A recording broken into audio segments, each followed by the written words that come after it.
शंकर, खाना कैसा बना है बेटा? ये भी कोई पूछने वाली बात है माँ। आज बाकी दिनों से ज्यादा स्वादिष्ट है, क्यों पिताजी? हाँ बिल्कुल। शंकर, कितने दिनों तक मेरे हाथ का बना खाना खाओगे बेटा? मेरी उम्र हो रही है बेटा। अब जितनी जल्दी तुम शादी कर लोगे ना, उतनी जल्दी मैं जिम्मेदारियों से मुक्ति ले लूंगी और आराम करूंगी। हाँ बेटा। माँ, मुझे गृहस्थ जीवन में बनने की कोई इच्छा नहीं है। ब्रह्मचारी बनकर सदा शिवजी का ध्यान करते हुए जन सेवा करना ही मेरा उद्देश्य है। अब उसे छोड़कर शादी करने के लिए मुझ पर दबाव मत डालिए। ये क्या कह रहे हो बेटा? कितने ही महान संतों ने शादी के बाद भी समाज सेवा किया है, शिव के सानिध्य में समर्पित किया है। हाँ बेटा, सभी देवी देवता गृहस्थ जीवन में ही हैं। हाँ, अब देखो ना, हमारे आराध्य शिव भी तो सांसारिक ही रहे हैं। उनकी तो 2-2 पत्नियां हैं, गंगा और गौरी। फिर भी वो पूरे संसार की रक्षा करते रहते हैं बेटा।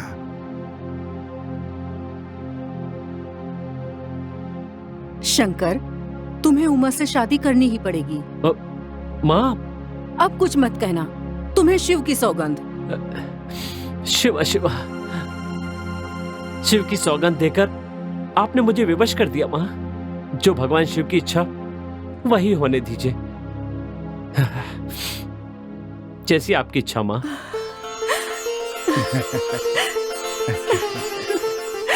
हे शिव।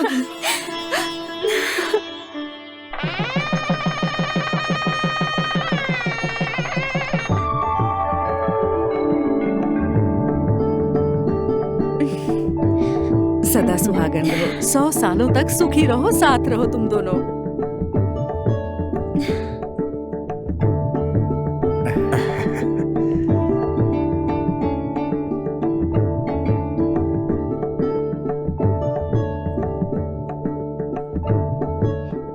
भैया, भाभी, मेरी बेटी के पिता नहीं है। उसे माँ पिता दोनों का प्यार देकर बड़े लाड़ों से पाला है। आज मैं उसे आपके सुपुर्द करती हूँ। आज से उसकी सारी जिम्मेदारी आपकी है। पूरा विश्वास है कि उसे किसी प्रकार का कष्ट नहीं होगा। तुम किसी बात की चिंता मत करो। उमा सिर्फ मेरी बहू नहीं है, बल्कि मेरी बेटी है। हाँ, इस घर में तुम्हारी बेटी बहुत सुखी रहेगी, तुम चिंता मत करो।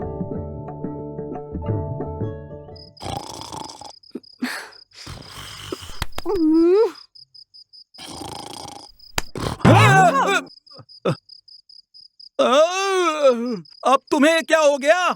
मैं इतना अच्छा सपना देख रहा था। तुम बस सपने देखते हुए सोते रहो और वहाँ तुम्हारे भैया, भाभी, उमा, शंकर सब तुम्हारे सपनों को चूर करने के लिए बैठे हैं। क्यों, अब क्या हो गया? तुम्हारे भैया और भाभी ने जैसा चाहा वैसे ही उस उमा और शंकर की शादी करवा दी। अगर हमारा भी भद्रा सही होता तो उसकी भी शादी हो जाती और वो गृहस्थ हो जाता। लेकिन वो भी छोटे घोड़े की तरह पूरे गांव में चक्कर लगा रहा है और वो एक शंकर है, सबकी सेवा करके पूरे गांव में नाम कमा रहा है। ये सारी चीजें देख करके भैया और भाभी के सिंग निकल आए हैं। ये सारी चीजें देख करके मेरा बहुत दिमाग खराब हो रहा है। इतने दिनों से मैं तुमसे ये कहे जा रही थी कि कुछ करो, लेकिन तुमने कुछ किया? तुम तो कुछ करते ही नहीं हो, बस बातें करवा लो। जाओ, जाकर चूड़ियां पहनकर कहीं बैठ जाओ। इतने दिनों तक चुप रहना मेरी बहुत बड़ी भूल थी। अब देखो कालो, मैं इन सबको कैसे सबक सिखाता हूँ।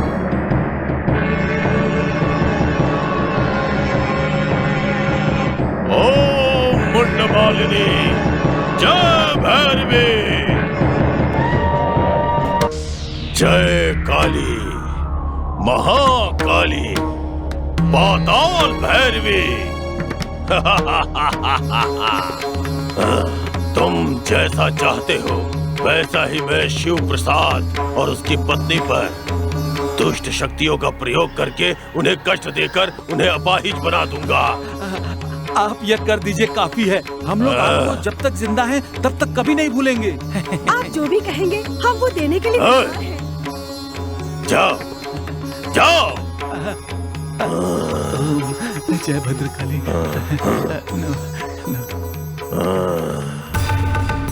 ओम क्रीं काली स्वाहा। ओम काली स्वाहा।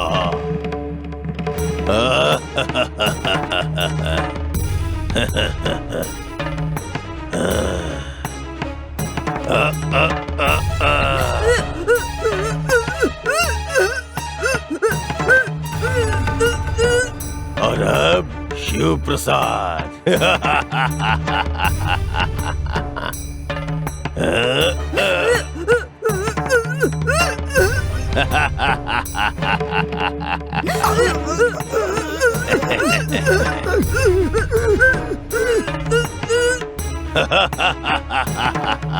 महाकाली।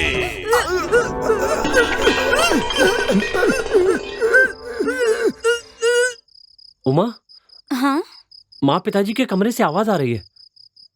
हाँ तो रही। और देखते हैं। माँ, पिताजी, क्या हो गया आपको? क्या हो गया आपको माँ? पिताजी आपको क्या हुआ? भगवान, ये क्या हो गया? सुनो माँ, तुम इनका ध्यान रखना, मैं अभी वैद्य जी को बुला कर लाता ठीक है जी। हूँ। माँ, संभाल लेने। जल्दी आइएगा।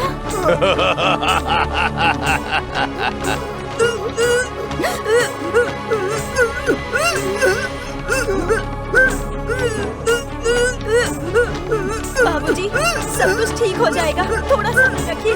माँ जी, देखिए वैद्य जी।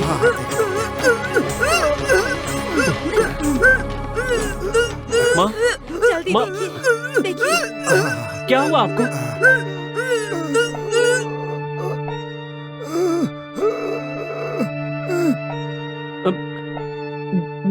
देखिए ना। मैंने आज तक इतनी सारी बीमारियां देखी, उन्हें ठीक भी किया, लेकिन ये विचित्र बीमारी मेरी समझ में ही नहीं आ रही है। क्या करें? अब हम क्या करें वैद्य जी? अब मैं क्या बताऊं बेटा? वैद्य जी, ऐसा मत कहिए। किसी भी तरह से माता पिता को ठीक कर दीजिए। ये मत कहिए कि ठीक नहीं हो सकते। मुझसे जो होगा करूंगा बेटा। देखो, अभी ये दवा दे रहा हूँ, इसे सुबह शाम रात 3 समय खिला देना। उम्मीद है कि जल्दी ही ठीक हो जाएंगे। बस ये है कि समय पे खिलाते रहना, ठीक है ना बेटा? हे भगवान शंकर, ये भैया भाभी को क्या हो गया है शंकर? ये क्या कह सकते हैं? चाचा जी।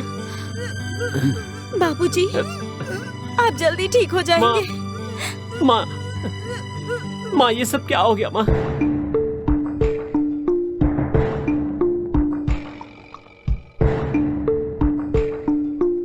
शंकर, शंकर, बोलिए चाचा जी। हमारे गांव में एक बहुत बड़े वैद्य हैं।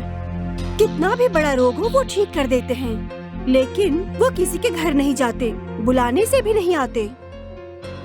बेटा मुझसे ये भैया भाभी की हालत देखी नहीं जाती, इसलिए चाहे हमें जो भी कुछ करना पड़े, उनके हाथ पैर पकड़ने पड़े, तब भी हम जाकर उन्हें बुला कर लाएंगे।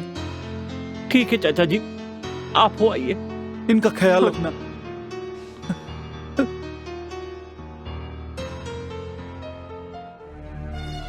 माँ रुकिए।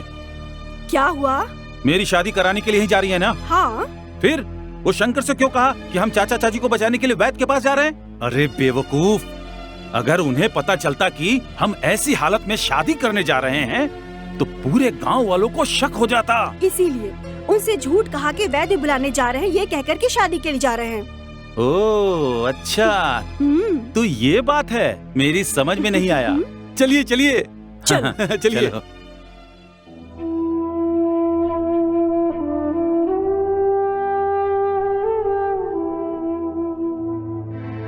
पिताजी। शंकर, कोई सुधार नहीं हो रहा है बेटा। ऐसा मत कहिए, किसी भी तरह से इन्हें ठीक कर दीजिए। शंकर, मैं भी एक साधारण इंसान हूँ बेटा। मुझसे जो हो सकता है मैंने कर दिया। देखो बेटा, वैद्यों के जो वैद्य होते हैं वो भगवान शिव होते हैं। उनसे प्रार्थना करो, वही अब कुछ करेंगे। मुझे क्षमा कर दो बेटा।